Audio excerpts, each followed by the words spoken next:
Welcome to the Innovators and Investors podcast. This episode is from the Momentum series, resurfacing the most popular episodes from our archives to shine a light on the continued growth of companies in our network. And now, on to the show. Hello, and welcome to another episode of the Innovators and Investors podcast. I'm your host, Kristian Marquez, founder and CEO of Finstrat Management. Super excited because today we have with us Karl Seelbach. Karl is the founder of the law firm Doyle Seelbach, as well as the founder of skribe.ai. Karl, welcome to the show. Kristian, thank you for having me. I'm excited. Oh, my pleasure. And with that, so let's just start with your background. Would love to hear what inspired you to start not only a law firm, but skribe.ai. Yeah, I want to go. We can start with childhood, but I don't know how much time. I don't know if we have enough time for that. Whatever's pertinent. Okay, I'll give the short version then. I always knew I wanted to be an attorney. My dad does safety expert witness work. He's a safety engineer. And when I was a little kid, I would often go into his office when he was working from home and ask him, "Hey, Dad, what are you doing? Let's go throw the baseball. Let's go do something." And a lot of times he'd be head down reading a deposition transcript. And finally, one day he decided to hand me a copy of the deposition in a really juicy, catastrophic injury case with a gruesome injury. And I was probably 9 or 10 years old at the time. And he said, "Here, you want to know what I'm doing? Sit down." And he flipped to the more interesting section of the deposition and said, "Start reading." And so I started reading this deposition. And after 5, 10, 20 pages, I thought, wow, this is fascinating. This is really interesting. And so that was my first exposure to the practice of law through my dad's role as an expert witness. And I also met growing up in a small town in Northeast Texas, Henderson, near Tyler and Longview. I met some of the attorneys that he was working with, and some of these guys were really big personalities, like plaintiff personal injury attorneys who had been very successful. Some of them had been a part of the big tobacco settlements back in the 1980s. Some of them were lavish lifestyle types, right? Private jet, big firm, very successful. So that's what initially got me interested in going to law school someday. And so from there, it was a pretty straight path. Went to law school at South Texas in Houston, joined a big civil defense firm, Winstead, about 300 to 400 attorneys at the time. And that's how I got started. And then for everybody's benefit, depositions, that's when you ask and record responses from witnesses, yes? Yeah, perfect. Yeah, exactly. It's like a question and answer session under oath. And so when I first started as a baby lawyer, first year right out of law school, I was really eager to get to do real work and not just be pigeonholed to, okay, research this issue, write a memo, or go review this banker's box of documents and this stack of documents. I wanted to go take depositions, go to the courthouse, go do site inspections, whatever I could do to really feel like I was a real litigator, a real lawyer. And I was very fortunate to work with some attorneys who gave me that chance. And really, I actually was sworn in to become an attorney in trial. I got to tag along with the litigation partner. He was head of litigation at the time, Jeff Joyce. And he told me, he knew I was eager. So he said, "Okay, you want to go to trial? I've got a trial that starts next week. Come with me." And I gotten the bar passage results, and the judge, Tad Hallbach, if I remember correctly, swore me in front of the whole courtroom. So it's like the most intimidating thing. Everyone knows you're a baby lawyer, right? If you're getting sworn in to practice law in the courtroom at the trial. So that was a lot of fun. But yeah, to answer your question, depositions are a question and answer session under oath. And so I, as a litigator and the owner of a law firm, when I started in 2006, I jumped straight in to taking depositions. So it's something that I'm extremely familiar with. And pre-COVID, so for the first, 14 years of my practice, 2006 through 2020, I was traveling for depositions. It would typically be a drive across Texas or a flight to go to a conference room at a law firm. And I was a bit fascinated by the process and the expense associated with taking a deposition, with capturing legal testimony. Because if you've never been to one, the way they used to work is you would show up at a law firm usually, or maybe a court reporting agency's conference room. And you walk in around a conference table, you've got the witness on one end, the attorney for the plaintiff on one side, the attorney for the defendant on the other side, or if there's multiple attorneys around the table. And then to capture the testimony, you've got a stenographer typing on a stenography machine that was invented in 1877. It's a little keyboard that doesn't have any writing on it. It's really crazy. If you've never seen one in person, you should Google it, the machine. And then most attorneys video depositions as well. And the videographer is also present, and he or she set up video equipment that really looks like it's from the 1980s. It reminds you of what they filmed movies with in the 80s. The big camera on a big tripod with a backdrop behind the witness and microphones going in every single direction. And the result of all this setup is depositions have become extremely expensive. And up until 2020, up until COVID, there really wasn't a good alternative. And so the cost to take a deposition, the way I just described, is about $1,000 an hour by the time you pay all of those people, the stenographer, the videographer. They're sent to the job by a court reporting agency, which is a middleman. So they're marking up those costs. So it's pretty expensive. And then the other thing that struck me as a litigator, particularly a young litigator who loves software, just all types of software, was it took so long for me to get a copy of my depositions. Let's say I was taking a deposition on a Monday. Unless I wanted to pay double or triple, I wouldn't expect to get a copy of the transcript and the video until 3 to 4 weeks later. And what does that mean? That means I'm trying to recap things from memory to tell my client how the deposition went. Or it means I'm waiting to take the next step in my case because I need the transcript and the video before I can do the next thing in my case. But long story short, I've always thought there's got to be a better way to do this. So that was the problem that I experienced that ultimately inspired me to find a better way. And so a little bit in the weeds, but how often is the outcome dependent on how quickly you get the feedback from the deposition? Because it sounds it could impact the outcome. I think more than impacting the outcome, it impacts the ability of a law firm to turn over its cases. So if you think about cases like inventory, the less delays you have baked into the system, the faster you can turn those cases. And for a lot of these law firms, particularly the plaintiffs' firms, they don't get paid until the case is resolved. So anything that they can do, because they're contingent fee, right? That's how their fee is structured. It's all the billboard ads and the TV ads. We don't get paid unless you win. And so the quicker, the more efficient they can be, the faster they get paid. And that also opens up their team to be able to take on more cases. So if you have a entrepreneurial spirit, if you have a business owner mindset, you're always looking for ways to be able to turn your inventory faster. And so that's one of the things that Scribe helps solve. And so with that, skribe.ai, I'm getting a sense of what the solution is, but would love to hear it explicitly. Yeah, no, exactly. Like we were leading up to that. So COVID hits 2020, right? March 2020. And business owners like myself, at that point, I had not founded Scribe yet. I was just a law firm owner. Everybody hit the brakes. I represent a lot of Fortune 500 clients, and I defend them in personal injury cases across the state of Texas. A lot of places that you shop and eat and get healthcare, a lot of big name clients, which is great. I love it. Love working with them. But when COVID hit, except for the ones that were essential, a lot of the other ones had to close their doors and told me to stop work, don't send any more bills. So it was pretty panicked time to be a small business owner for many of us.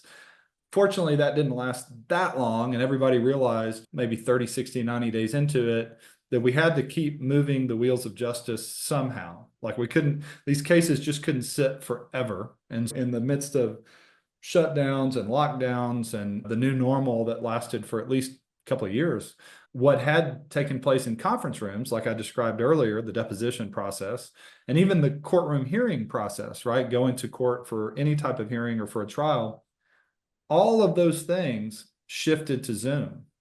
So the deposition conference room scenario was now a Zoom room. And what was so interesting about that is if you had asked an attorney back in 2019 if they would ever agree to take a deposition by Zoom, I would bet you a nice steak dinner or some Texas barbecue that I bet 90 to 95% would have said, no, I wouldn't agree to that. Why would I want to do that? That's weird. It's just not going to be as good as being in person. There'd be some knee-jerk reaction because that's so different than the way that it's been done for 50 plus years. COVID has changed that. And some of the people came kicking and screaming, maybe some of the younger or the more early adopter or the more tech savvy, a little easier. But ultimately, over that 2-year period, 2020 through 2022, the vast majority, I would dare say almost 100%, 90+% of depositions took place in Zoom rooms. And as soon as that started happening in 2021, I reconnected with a good friend of mine, Tom Irby, who's my co-founder at Skribe, and that's Skribe with a K.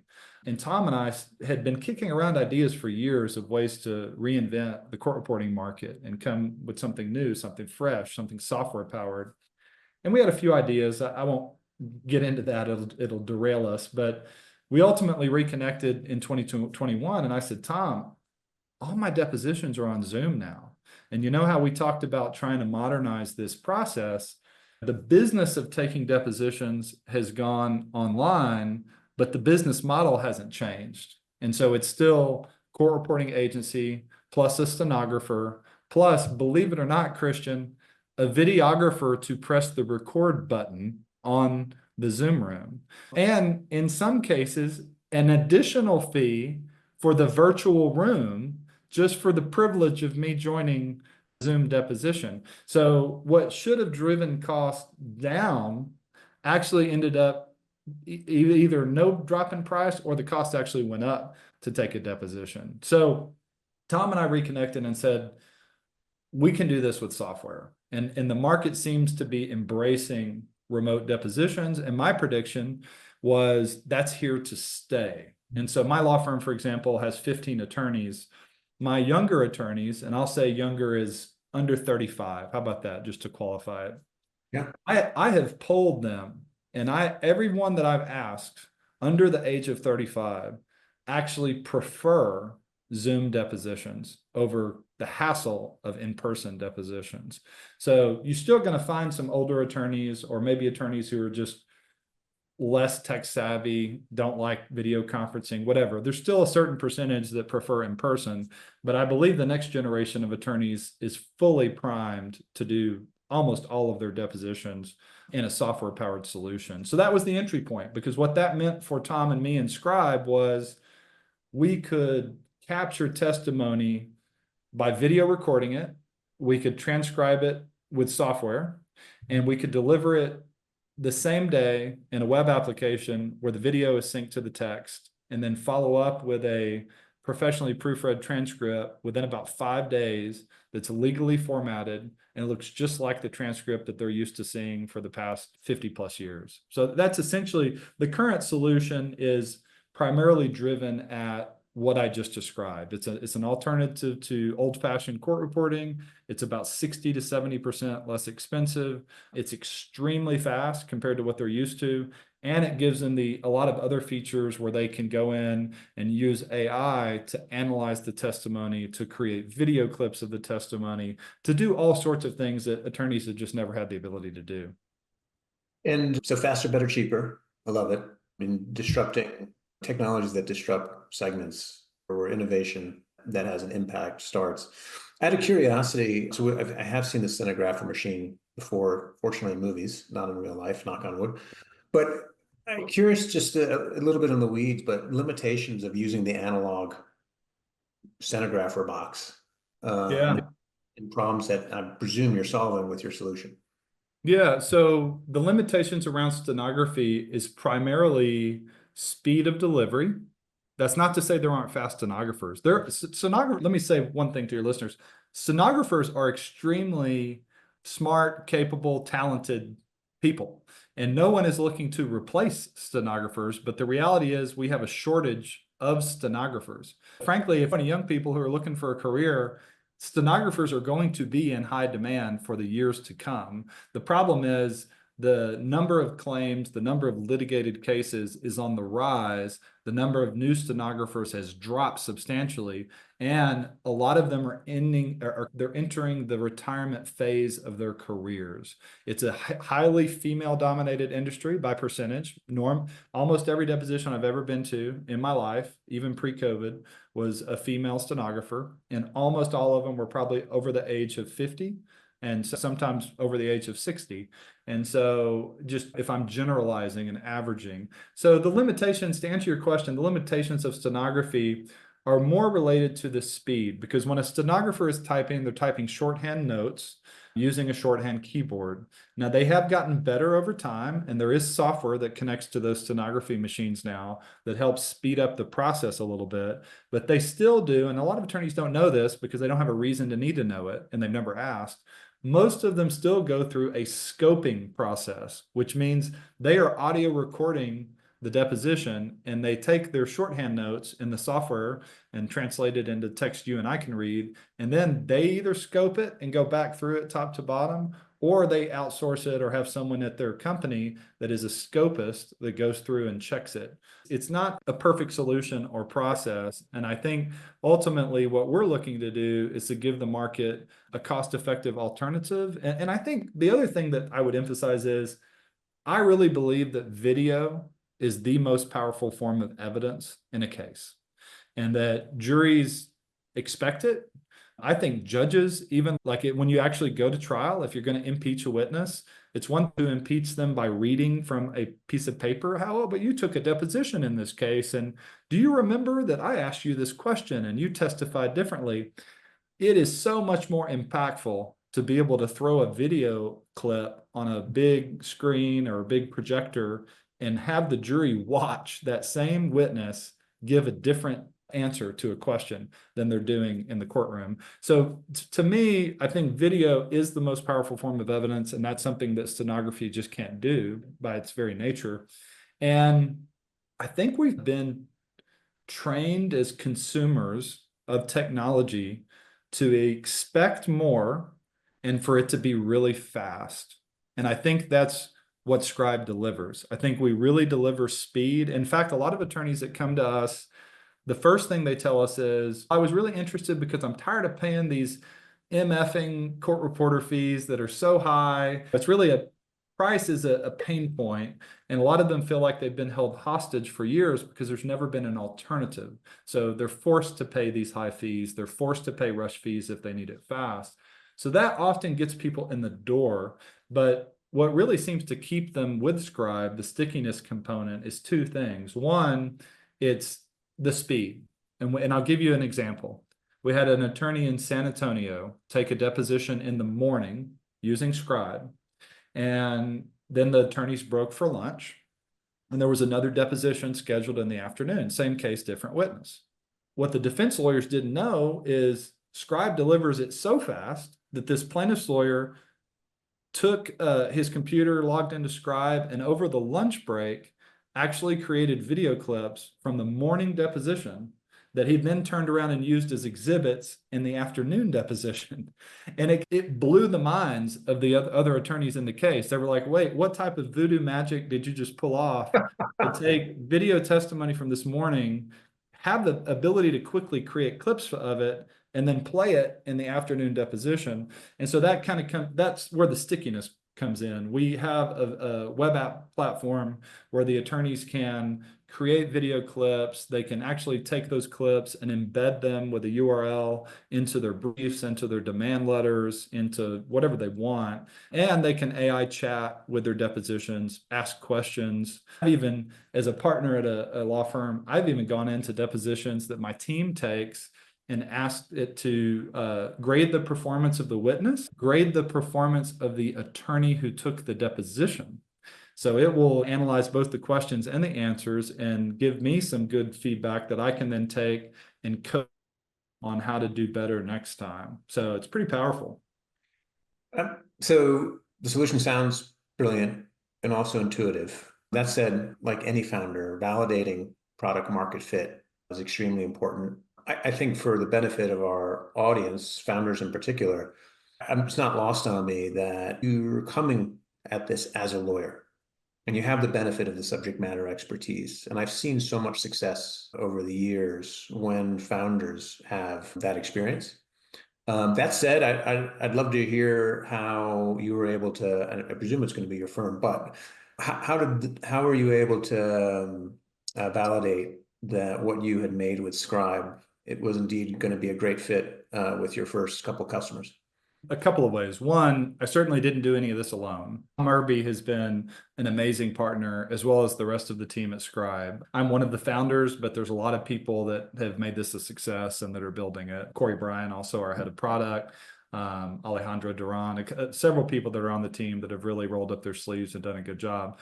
But to more directly answer your question, the first thing that we did was customer discovery calls. In 2021, the end of 2021, first half of 2022, when the product was in the early stage of development, right? We're talking wireframes, we're talking about how to potentially market this, price it, all the things that go into founding a company, right?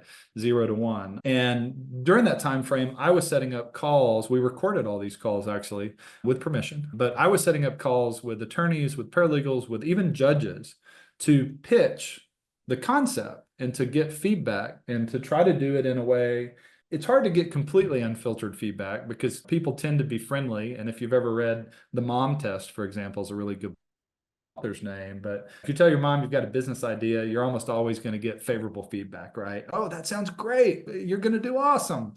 And so trying to filter out just the pat on the back comments versus the more feedback can be challenging, but we did that as best we could at the time. We ended up talking to over 150 attorneys and several judges in the process. Now that number is probably closer to 250 by now. And we still talk to the attorneys when we can get them, right? Sometimes it's hard to get their attention because they're so busy. And that played a big role in validating our vision and also making sure that we weren't just drinking our own Kool-Aid, so to speak. Yep. Brilliant. And so with that, as you're pointing out, feedback invaluable. What yardsticks are you using to measure success and performance?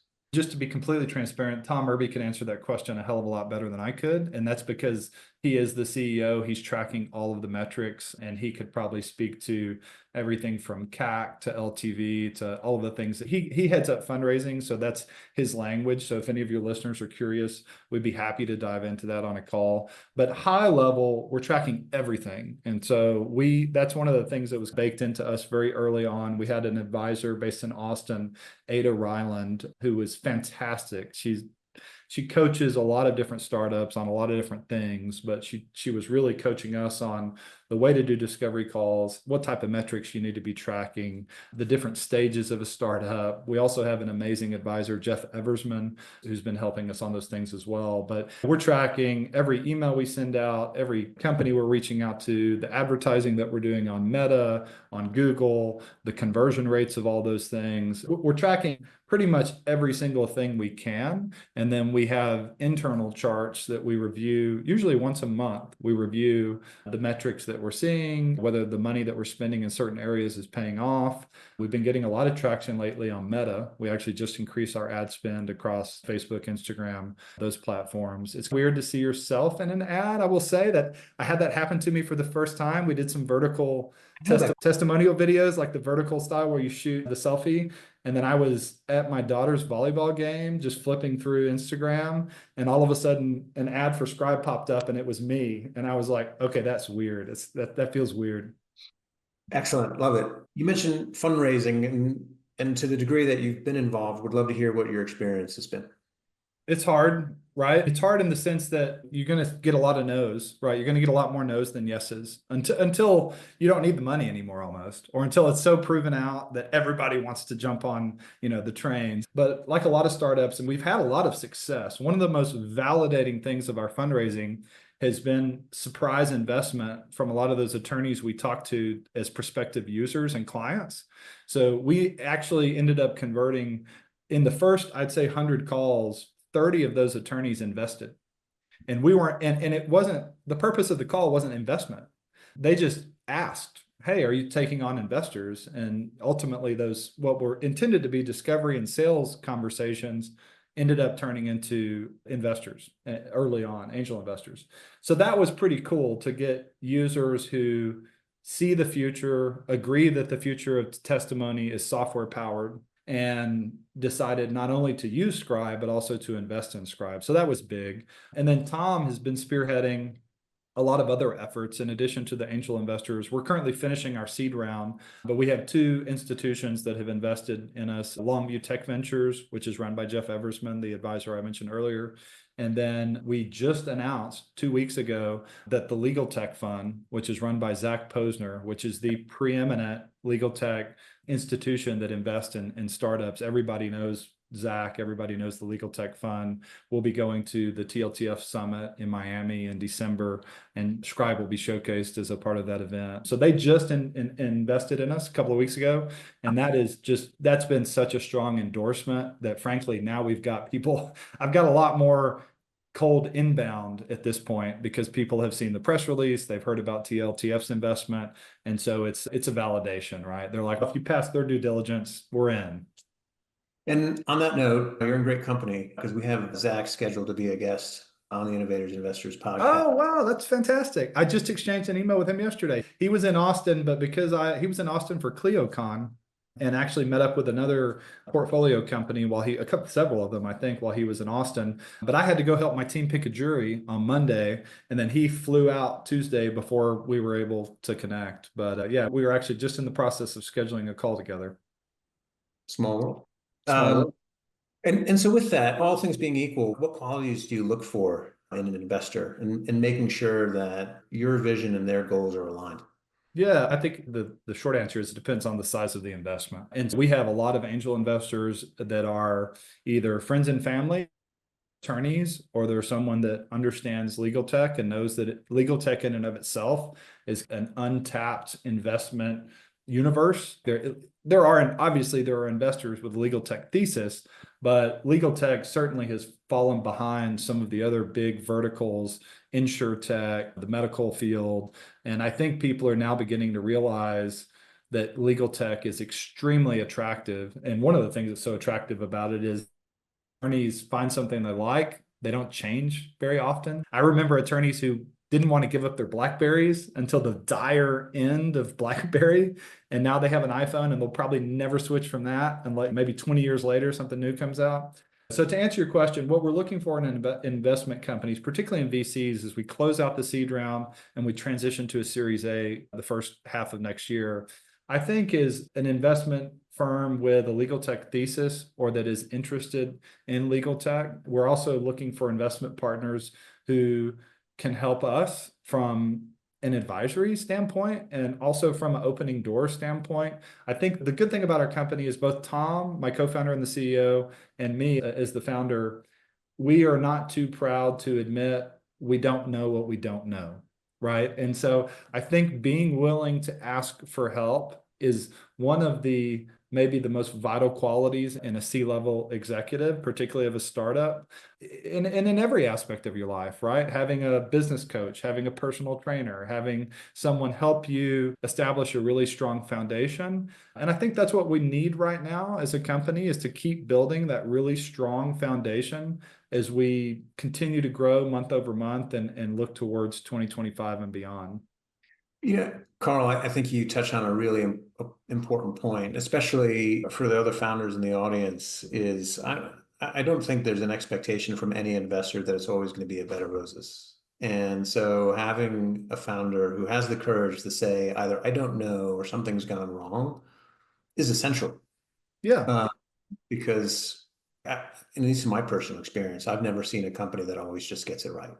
Yeah, and I think I also look for, particularly in the team, but for a larger lead investor or any significant size investor, I want to see that spark of passion. Because for me, I'm extremely passionate about this topic. It does not feel like work when I'm working on Scribe, because I love it. I love the technology. I see the future of where we want to take this. There's other aspects of the roadmap that we haven't even gotten into that I'd love to discuss with any investors that are interested, and with you perhaps later as well. But I think we're on the brink in the legal industry of figuring out how AI is going to truly I hate to use the word disrupt because it's so overused, but how it's going to modernize the way that legal professionals practice law and what it means to have a successful business. Everything's on the table, I think. I'll say one of the things that Jack Newton, the CEO of Clio, founder of Clio, said at ClioCon was they had a slide that was basically declaring the billable hour is dead. It lasted from 1950 or 40s to 2024, but that AI is going to ultimately disrupt how attorneys bill for their time because AI is going to be that powerful in the years to come. And I think that's true. And I think companies that really lean into that and figure out a way to train and educate and get attorneys really comfortable with the tools that they're using to do the things that they need to do in a case are going to be the ones that are successful. And so it's one of the reasons that I'm speaking not only on podcasts, but we have a webinar series where I go to law firms or trade associations or organizations, and it's not a salesy pitch. It's not like, here's Scribe, here's how great we are. It's the ethics rules, the court rules for using AI in your litigation firm. Here are real world examples of tools you can use, and go through a variety of tools, one of which happens to be Scribe, to educate the market. Because last time I gave that type of presentation, I was amazed at how few hands went up when I asked how many attorneys are using Scribe, or not Scribe, but using AI in their firm currently. And it was less than 10%. Now, when I asked if they had used AI in their own life, just like ChatGPT or something like that, almost every hand went up. Almost everyone at this point had tinkered with ChatGPT or seen it, or someone in their family had showed them and they thought it was really cool. But it's going to take a lot of training and education and really spreading the word to get attorneys to understand how they don't need to be afraid of AI. They should embrace it. And I think Scribe is going to play a part of that. Definitely, adoption has always been a challenge of any new solution provider. That said, so you're now a couple of years into this journey. I'm sure you sort of accumulated a bunch of W's given the fact you got investors who are sharing and supporting the vision. I'd love to hear what some of the initial challenges were and how you overcame them. So one of our initial challenges that I think the team has done a really good job overcoming is we are not only bringing AI to the world of court reporting, we are also doing it in a way that the rules maybe never envisioned. And what I mean by that is the attorneys that are practicing in these cases across states, across the US, whether it's federal or state court case, we're governed by the rules of civil procedure or criminal procedure if it's a criminal case. And at the time most of these rules were written, the federal rules, for example, the last major development in the world of taking depositions was 1993. And in 1993, in the federal rules of civil procedure, they changed the rule to allow attorneys to take depositions non-stenographically. What does that mean? It means you don't have to use the stenographer, you can use video or audio, and you can record it. In 1993, that meant a video camera, or that meant maybe a phone call. There were phone depositions taken by phone back in the 90s. But if you fast forward to 2024, most of the rules have not been fully modernized to support the concept of using software to take depositions. So we are threading the needle, because ultimately what Scribe is a video recording primarily, right, of the deposition. And then we are leveraging AI after the event to create an instant transcript and then professionally proofread that transcript. So I think a big challenge for us is a knee-jerk reaction from attorneys.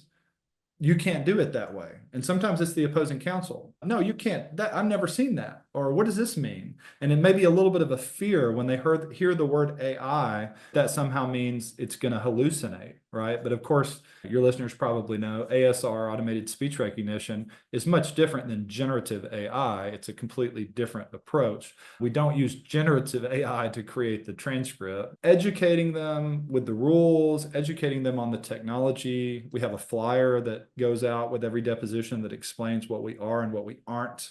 That's a big part of it. I would say the challenge has been education that this is permissible in almost every state. There are 2 or 3 states where it's not. I think the stenographer lobbyists got a hold of the legislature in those states, but in most jurisdictions, it is permissible. And so trying to be a thought leader and explain there's a new way to do this. And that's been our biggest challenge so far. And I think the team's doing a really good job not being afraid to embrace the concept of non-stenographic depositions and really try to be the leader in that space. Fantastic. And so with that, you now have referenced this team a bunch. Love to hear your thoughts on how you go about building and managing a team in an early stage startup. Oh, it's hard. It's not easy. We have had the good fortune of Tom and I knew each other before we ever co-founded Skribe, so that helped a lot. We had the good fortune of getting introduced to a guy named Josh Karabieski out in California, who has ran a software development shop for, I think, almost 30 years at this point, and has worked with Google, Facebook, a lot of the big names over the last 20 plus years of his company's existence. He's actually an investor. He wasn't an investor at first. He was actually a vendor at first who was helping us with some of the development, but he was excited enough about what we were doing. He decided to become an investor and also our senior technology advisor. So he's been an integral part of helping us flesh out the development side of the equation. And then a guy by the name of Corey Bryan is head of product and head of marketing. He wears 2 hats, at least 2 hats. And he has helped us with the assistance of some vendors as well, really get granular and really methodical in the way that we approach advertising, everything from creating the ads to tracking the results to being able to tie this sale to this entry point in the funnel. So it's not easy. It hasn't been. Tom's done a great job as CEO of kind of managing the team and growing the team and the customer support. Again, for the live deposition side of this, we also have another product called Skribe Library where attorneys and legal professionals can upload any audio and video file and get a transcription and then analyze that file using AI and clip it and things like that.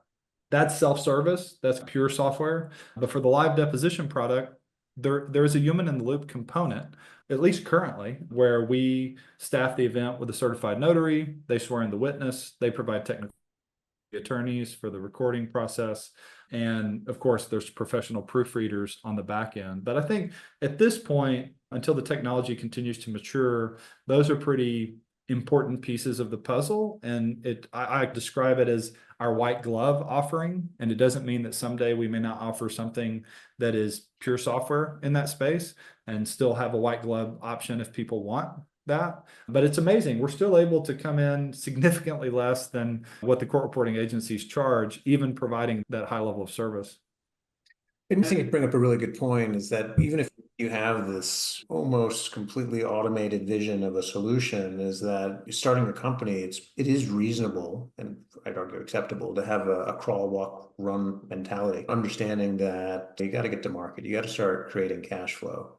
Leadership, obviously, to not only attract what sounds like an amazing group of people, but retain them, it requires leadership. So I'd love to hear your thoughts on just any important or key lessons that you've learned over the years and that you find have been very valuable in leading the company. I think the concept of accountability has been pretty important in the way I run the law firm and also the way that Skribe is run.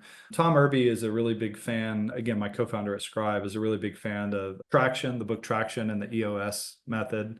So he actually has taught that for years. As a business coach and advisor in some of his prior roles. So I think, frankly, I've learned a lot from him about how to lead and how to manage people and make sure you have the right people in the right seat at the right time. And some of those concepts that go into that I think are pretty important. And then some of it's just, I try to listen to books on my commute when I drive to my law office a few times a week.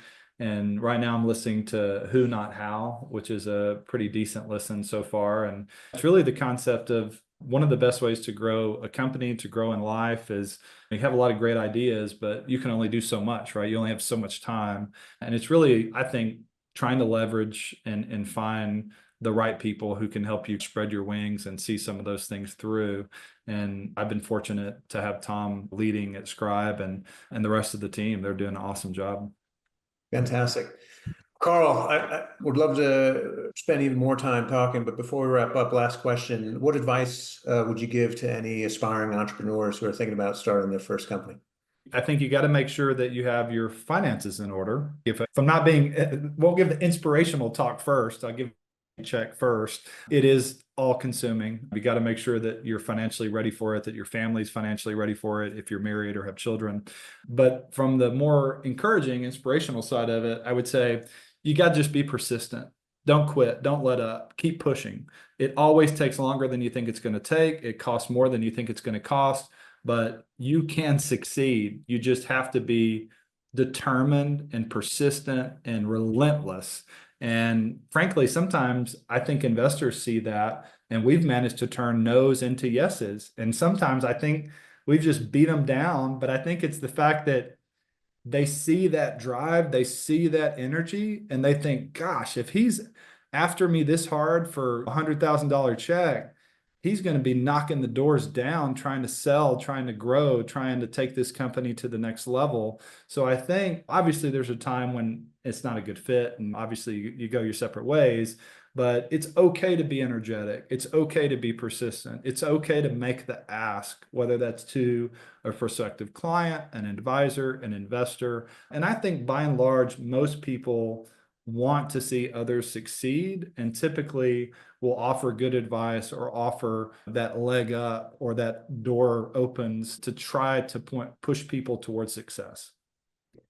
And so I think it's great insight, and my own experience validates that just being persistent and determined are game changers.